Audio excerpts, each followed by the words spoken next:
Madam Speaker, I spent last week visiting school districts and small businesses throughout my central Washington district. I listened to the heavy impacts that gas prices are having on my constituents in Yakima, Wenatchee, Kashmir, Moses Lake, Orondo, Richland, Union Gap, and in Pasco.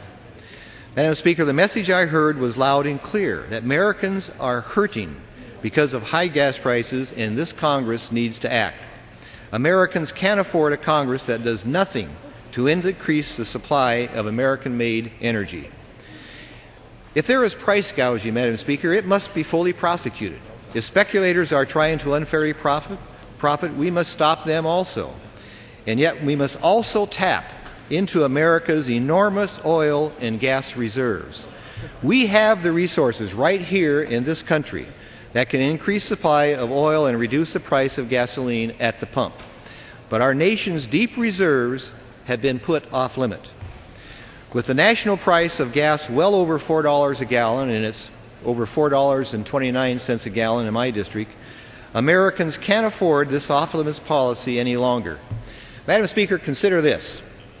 Alaska's ANWR region contains an estimated 10.4 billion, with a B, billion barrels of oil.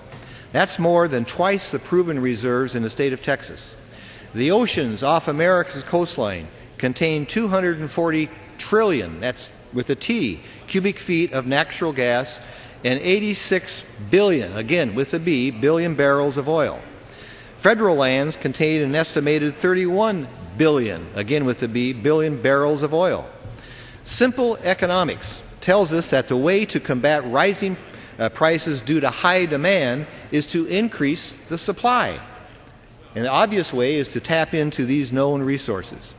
Yet proposals to increase American oil and gas production have faced years of opposition. Drilling in a tiny portion of ANWR in Alaska, for example, has been blocked since President Bill Clinton vetoed a like proposal back in 1995. And we are now paying the price. It's time to stop saying no to solutions and start saying yes, not only to drilling for gas and oil, but to all parts of the answer. As I mentioned this previously, so let me repeat what I said earlier. We need to license and build more American refineries. We need to expand wind, solar, hydrogen fuel cells, and other new energy sources. Reduce fuel blend mandates that increase costs, and invest more in nuclear and hydropower. Now, Madam Speaker, it's interesting. Some say we shouldn't bother because all of this will take years to produce results. Yet these same people claim that the answer is new federal mandates, government control of the kind of car you want to drive and how far you can drive it, and pinning everything on the hope that a new technology breakthrough will eliminate our dependence on oil. But Madam Speaker, that too takes time.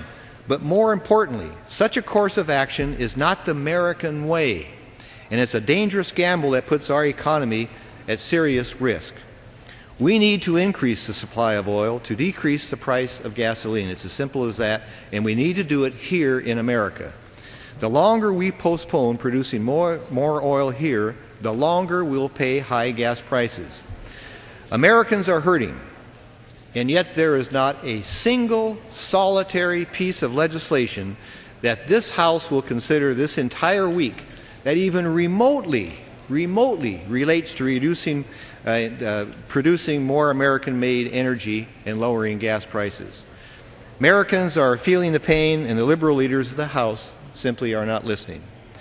The only way that they not only do nothing to help, but they block every attempt made to bring legislation to the floor that would help lower gas prices. So, Madam Speaker, once again, I will attempt this morning to bring energy legislation to the House floor for a debate and vote.